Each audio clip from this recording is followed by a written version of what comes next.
This is punks who paint and kitties who maybe paint or don't paint. I'm Arabella Proffer and I'm based in Cleveland, Ohio. I'm a painter and the co-founder of Elephant Stone Records. And I'm a cat wrangler too. So I show my work all over the world, Israel, Germany, Australia. I have galleries in Santa Fe, New York, Pittsburgh, and Cologne, and Munster. So it's kind of been fun that I thought I was going to be like an animator or a filmmaker, and I just stuck with doing painting, and I started showing in galleries pretty early on. And then in 2003, I moved to Cleveland and I got a really rad studio, and my career kind of just took off from there.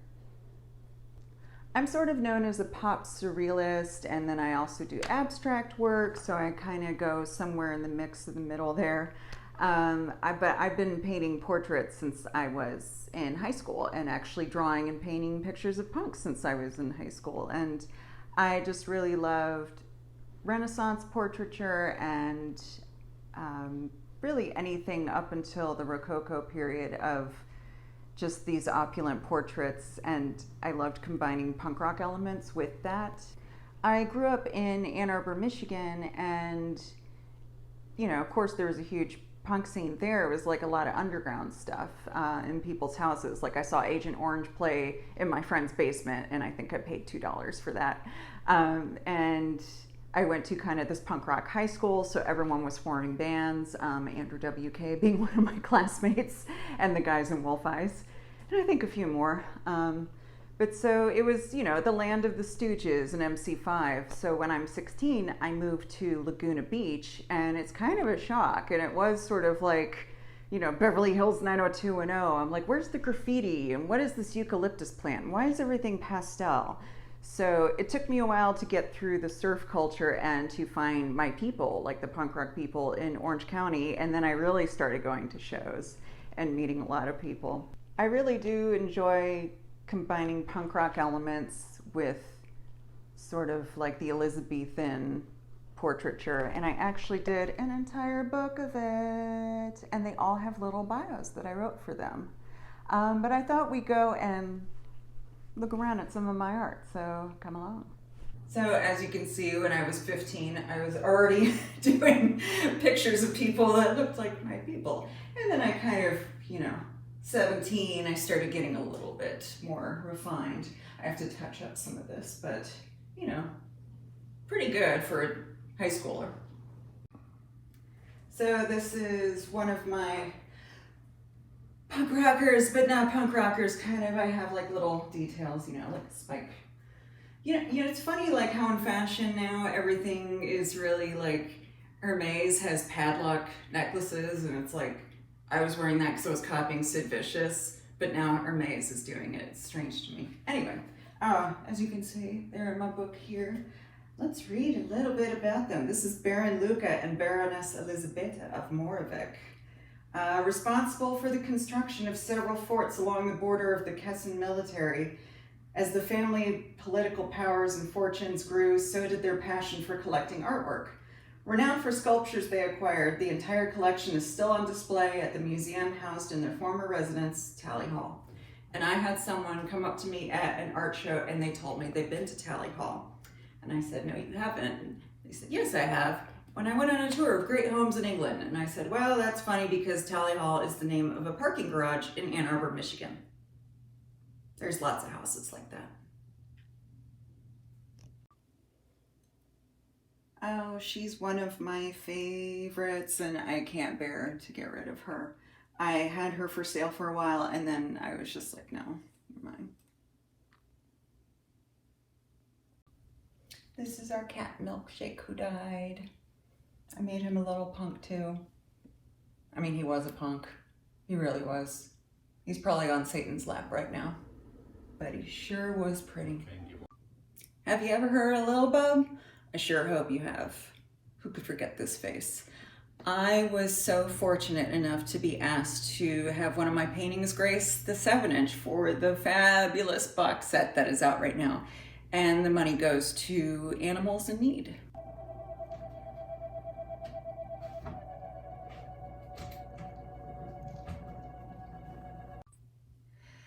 You can also get this book on Amazon, by the way, and I made a family tree for all of my punk rock portraits, if you care to look.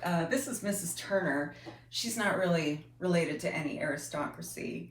Mrs. Turner, the wife of a painter's apprentice, she became the fixation and lover of many well-known artists and sculptors of her day. In fact, her derriere is said to grace many marble and bronze statues throughout the city of Kilsa, on the backsides of nymphs and goddesses, due to an extended affair with the noted sculptor Vera Mori. He later conceded, "She broke my heart," and you never forget a fantastic ass like that. He's a baron. I'll let you read about him. These are also on my website too, if you don't want to buy the book and you just want to read the biographies. But he was one of the first I did of this whole series, and it's called the National Portrait Gallery of Casa. So besides portraits of punks, I changed the direction of my work in 2010 and started doing biomorphic, I don't know what's. And I did several of these that went to a show in Baton Rouge, Louisiana. They all sold, and so I was like, I'm kind of tired of painting people. I'm just gonna kind of go with this. And then I found out that I had cancer, and when they showed me the MRI, it looked a lot like what I had been painting, so that was a little bit freaky. And so this is the direction that I basically have been going in between doing portrait commissions. This one is called Weekender. Don't know why I called it that, but that's what it's called. This was really inspired by Gainsborough in that he did a lot of landscape work besides portrait work, and I actually like his landscapes better. So it was a little bit inspired by him and Peter Bruegel, and then the rest I kind of just don't know what I did there, but I just went nuts with it. It's kind of scary that this looks a little bit like the tumors that are growing in me right now. And I did this several years ago, but I try not to think of them as anything too reflective of what's going on with myself physiologically. I think these are more like signals being sent to me from some far off place. And it's also just the alchemy of the oil paint, doing whatever the oil paint wants me to do. And then I try to, put in more realistic elements. But as far as this all goes, I don't know. I think I was probably watching like Gilmore Girls or something while I did it. This one is called Gratis. And this is my weird alien take on the Dutch Golden Age still life sort of thing going on here, of lots of fruits and flowers and pieces of nature and things like that. And this again was not done with any sketches in mind. It's just, I kind of went crazy, and I remember this part taking a very long time. I don't know why I put that in there, but it's like some kind of energy that it's giving off, I suppose. It's so strange to feel like this is the end of my career. Because it's the end of my life is coming very soon. I've been living with cancer for a year and don't know when I'm going to expire, essentially. Neither do my doctors, so I just keep on plugging. But it's been good. I've gotten a Rauschenberg grant. I've gotten a grant from the Andy Warhol Foundation. I've had a lot of shows, though I had a lot of plans before the pandemic to have even more shows, so that's unfortunate. And it's hard to plan residency or collaborations when I don't know if I'm going to be around in, say, 8 months or something like that. This right here is a homage, if you will, to Velázquez. It was for a show, and I decided to do a version of Lady of the Fan. And I made her a little bit naughty. Got a little skull right there, and she's got little spikes, and she looks like she's maybe gonna go to an S&M club. Who knows? This is my latest book that I did in between chemo and radiation. Somehow, don't know how, but It's a little cute 8x8 of all my portraits that I could gather. And it started for posterity, but I think the reception of it's been really good. Children love it in particular. But if you go on arabellaproffer.com, you can get all the information about all my books and catalogs and fun things like that. There's quite a few ways that promoting and getting yourself out there that are very similar with artists and with musicians. I remember I had an issue of the Big Takeover magazine, and I had flipped through it maybe 7 times until I realized that on the very first page, full color ad was for a band that was previously on my label, actually the first release we ever put out on Elephant Stone. So it goes to show a full color ad means nothing that I didn't even register my own band as being the first full color ad. So really, a feature is worth 50 to 100 ads. So if you could get yourself a feature, go make friends with some journalists or some writers. It's a lot easier than you think it is. Don't quit your day job or get a part-time job or something. Get something that maybe doesn't require a lot of brain power, shall we say, and then you can reserve all of your brain power for your artistic endeavors. And that's what I've pretty much done my entire life.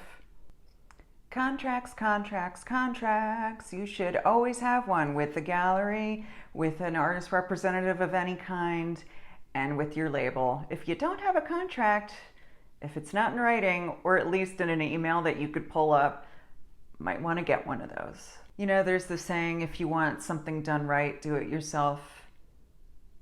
Yeah.